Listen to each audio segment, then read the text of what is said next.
Recovery हमारे लिए काफ़ी अच्छा है, क्योंकि मार्केट में वैसे तो हम गैप अप चाहते थे, लेकिन फ्लैट ओपन होकर भी मार्केट कंटिन्यू ऊपर जाने की कोशिश कर रहा है।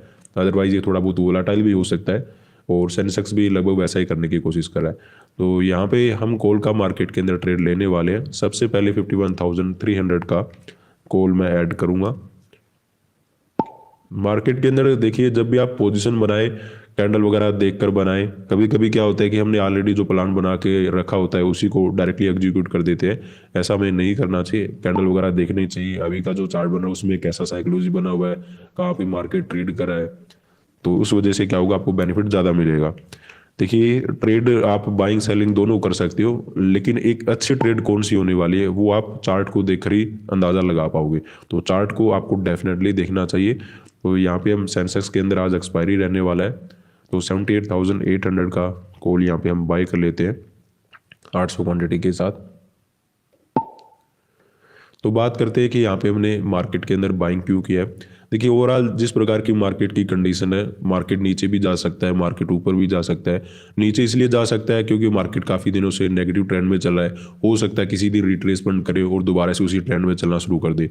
और अब मार्केट ऊपर क्यों जा सकता है, क्योंकि चार्ट के अंदर हमें नजर आ रहा है कि डाउन साइड बायर की एसएल वगैरह खत्म हो चुके हैं, तो मार्केट को ऊपर जाना चाहिए। अगर हम चार्ट को देखेंगे बैंक निफ्टी के अंदर, तो हमें कल अच्छा खासा सेलिंग देखने को मिला। तो सेलर यहाँ पे बैठे होंगे, स्पेशली कैसी कंडीशन में बैठे होंगे, जब मार्केट ने 51,500 के लेवल को क्रॉस किया होगा, तो यहाँ पे कुछ लोगों ने सेलिंग वगैरह किया होगा। लेकिन उसके बाद हमें ये देखना होता है कि कहीं यहाँ पे बायर तो नहीं आ गए, कोई सपोर्ट वगैरह तो मार्केट ने नहीं ले रखा है। तो देखिए, जब यहाँ पे बायर तो आए होंगे जब मार्केट ने ये मोमेंटम किया होगा, या फिर जब मार्केट ये मोमेंटम करने की कोशिश कर रहा होगा, लेकिन मार्केट ने ये जब कैंडल निकाला होगा ना फास्टली, तो काफ़ी लोगों के एसएल वगैरह हिट कर दिए होंगे। तो ज़्यादातर लोग जो बाइंग वगैरह करके बैठे थे, उनका मार्केट एसएल वगैरह हिट करके उनको निकाल चुका है। तो बायर ऐसा नहीं कि यहाँ पे बैठे नहीं होंगे, क्योंकि दोबारा से मार्केट ने सपोर्ट वगैरह लेकर जब ऊपर जाता है बायर आ जाते हैं, लेकिन उनका जो नंबर होगा वो कम होगा एज कम्पेयर टू जितने यहाँ पे लोग सेलिंग करके बैठे हैं। तो इसीलिए हमने यहाँ पे सेलर को टारगेट करने का प्लान बना रखा था कि यहाँ पे सेलर ज़्यादा हो सकते हैं, क्योंकि बायर को तो मार्केट ने निकाला है। क्योंकि अचानक से ब्रेकडाउन किया, 51,000 के नीचे गया और दोबारा से रिकवरी वगैरह चला गया। तो बायर को निकाल चुका है, सेलर यहाँ पे बैठे होंगे, इसीलिए हमने सेलर को टारगेट करते हुए यहाँ पे बाइंग मार्केट के अंदर किया है। अब जब हम सेलर को टारगेट करते हैं तो मोमेंटम हमें कितना एक्सपेक्टेड करना चाहिए। अब देखिए, अगर ये गैप ओपन होता ना, मोमेंटम काफ़ी अच्छा हो सकता था, क्योंकि जैसे ही सेलर के ऐसे लिट होते, मार्केट कहीं ना कहीं इस हाई के आसपास पहुंच जाता, फिर मार्केट और भी ज़्यादा मोमेंटम करने की प्रोबेबिलिटी रखता था। लेकिन अब इसने फ्लैट ओपनिंग दिया है, तो फ्लैट ओपनिंग में क्या होगा, जो ऊपर वाले सेलर है ना, वो कहीं ना कहीं बच जाते हैं, और कोई नया साइकोलॉजी मार्केट के अंदर बन नहीं पाता कि कहीं से रेजिस्टेंस ले रहा है, सपोर्ट ले रहा है। जैसे अभी तो यहाँ पे नजर आ रहा है कि 51,500 का लेवल है, थोड़ा हमारे लिए ठीक रहेगा। अदरवाइज देखिए, अगर हाई वगैरह के आसपास से कोई रेजिस्टेंस वगैरह ले भी लेता है, तो फिर मार्केट फर्दर ब्रेकआउट वगैरह करने की ज़्यादा कोशिश करता है। तो गैप अप इसमें ज़्यादा अच्छा था एज कम्पेयर टू फ्लैट के, लेकिन क्योंकि फ्लैट में भी कंटिन्यू ऊपर आने की कोशिश कर रहा है, इसीलिए हमने यहाँ पे सेलर को कंटिन्यू टारगेट करते हुए बाइंग का मार्केट के अंदर प्लान बना रखा है। सेंसेक्स के अंदर भी ऐसा ही है, इसमें अगर गैप वगैरह ओपन होता, तो ये जो मोमेंटम मार्केट ने दिया है इन सेलर को टारगेट करने के लिए, क्योंकि यहाँ पे जो बाइंग वगैरह कर रहे थे उनका तो मार्केट ने देखिए आपको नजर आ ही रहा होगा कि इस कैंडल में एसएल वगैरह हिट कर दिया होगा। तो बायर को तो लगभग निकाल चुका है। ऐसा नहीं कि यहाँ पे बायर बैठे नहीं हो सकते। आदत क्या होती है ट्रेडर की कि एक एसएल गया, दोबारा से ट्रेड करके बैठ जाएंगे, लेकिन उनके जो नंबर होंगे वो काफी कम होंगे एज कम्पेयर टू सेलर के। इसीलिए हमने यहाँ पे सेलर को टारगेट किया और बाइंग करने का प्लान मार्केट के अंदर एग्जीक्यूट कर दिया। थोड़ा गैप ओपन होता है, इसमें भी प्रोबेबिलिटी अच्छी बनी रहती है कि मार्केट जल्दी ऊपर चला जाता। अभी भी ऊपर जाएगा, लेकिन थोड़ा हमें देखना पड़ेगा कहीं रिस्क ना हो जाए। हल्का सा रिस्क रहता है इसी ट्रेड में। अगर ये गैप ओपन होता तो ज़्यादा चांसेस थे। अब इसमें आप मान लीजिए 10 से 20% चांस कम हो जाता है कि मार्केट कंटिन्यू मोमेंटम कर पाएगा। कभी कभी साइकोलॉजी चेंज करने के लिए एक ही जगह पे घूमता रहता है, थोड़े बहुत ब्रेकडाउन वगैरह भी कर देता है। तो इस वजह से हमें रिस्क उठाना मार्केट के अंदर पड़ सकता है। अदरवाइज अभी हमें छोटा लॉस मार्केट के अंदर नजर आ रहा है, इससे हमें डरने वाली बात नहीं है। कभी कभी क्या करते हैं ट्रेडर, ट्रेड बनाते हैं, जैसे लॉस नजर आया ट्रेड को कट कर देते हैं, फिर अगला ट्रेड बनाते हैं, फिर ट्रेड में लॉस नजर आता है फिर कट कर देते हैं, फिर थोड़ा सा प्रॉफिट नजर आता है उसको बुक करके भाग जाते हैं। तो वैसा काम करके यहाँ पे ट्रेडिंग में प्रॉफिट नहीं बन सकता। उसमें हो सकता है आपको 1 या 2 3 दिन 4 दिन सक्सेस मिल जाए कि बार बार आप छोटा सा लॉस बुक करके ये आसानी से एक छोटा सा प्रॉफिट बुक करके मार्केट से निकल जाओगे।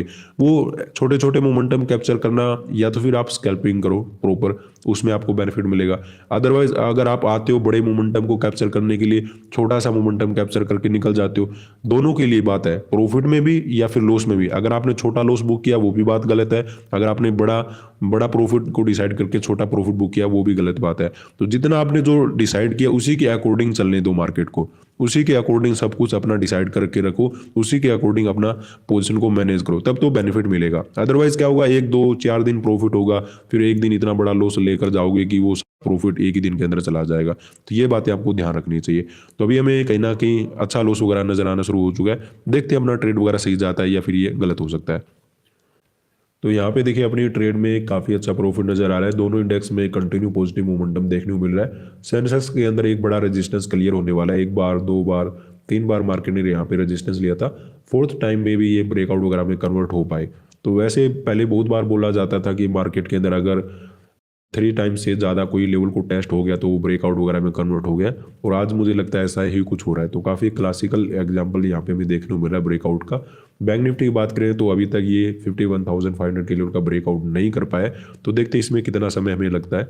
अभी तो अगर हम बात करें प्रॉफिट अपना ठीक चल रहा है, लेकिन थोड़ा बहुत यहाँ पे और अचीव करने की कोशिश करेंगे, क्योंकि ये जो प्रॉफिट है हमारे लिए काफ़ी छोटा है। एक अच्छा टारगेट मिलने के बाद जब सेंसेक्स के अंदर ठीक मोमेंटम हो जाएगा, बैंक निफ्टी कंटिन्यू ब्रेकआउट वगैरह कर पाएगा, उसके बाद हमें बुकिंग करके जाना चाहिए। अभी अगर हम बुकिंग करेंगे प्रॉफिट ठीक है हमारा मिल जाएगा, लेकिन ये प्रॉफिट उतना नहीं है जितना हम यहाँ पे रिस्क लेकर ट्रेड मार्केट के अंदर लिया था। तो जितना रिस्क होता है उतना तो प्रॉफिट आपको कैप्चर करना ही चाहिए, अदरवाइज आपका रिस्क रिवार्ड खराब हो जाएगा, और रिस्क रिवार्ड अगर खराब हो जाएगा तो फिर जिस दिन लॉस होगा उस दिन आपका प्रॉफिट काफ़ी ज़्यादा चला जाएगा।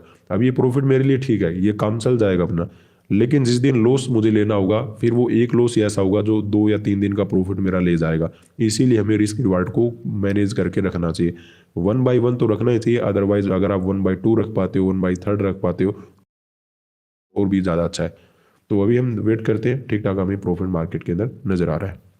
तो यहाँ पे अपने ट्रेड में काफ़ी अच्छा प्रॉफिट नज़र आ रहा है, इवन इससे भी ऊपर चला गया था, लेकिन अब बैंक निफ्टी के अंदर फिर से छोटा मोटा रिजेक्शन आ रहा है। तो मुझे लगता है यहाँ पे हमें अपना ट्रेड वगैरह कट कर लेना चाहिए।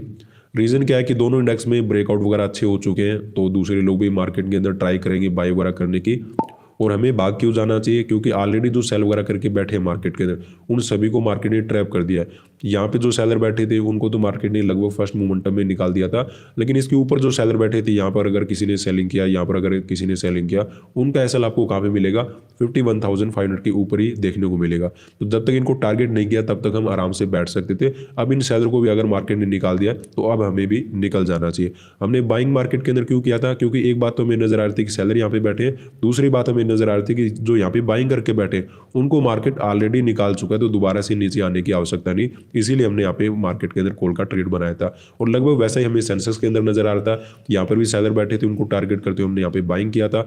मार्केट ने ये रेजिस्टेंस का ब्रेकआउट करके कुछ लोगों के ऐसे वगैरह हिट किए, फर्दर जो थोड़े बहुत रहते थे मार्केट ने 79,000 का भी मार्केट ने ब्रेकआउट कर दिया। तो इस वजह से मुझे लगता है जो भी सेल वगैरह करके बैठे थे ऑलरेडी उनका मार्केट एसएल खा चुका है। अब दोबारा से एसएल वगैरह क्रिएट करेगा या फिर थोड़ा बहुत साइडवेज वगैरह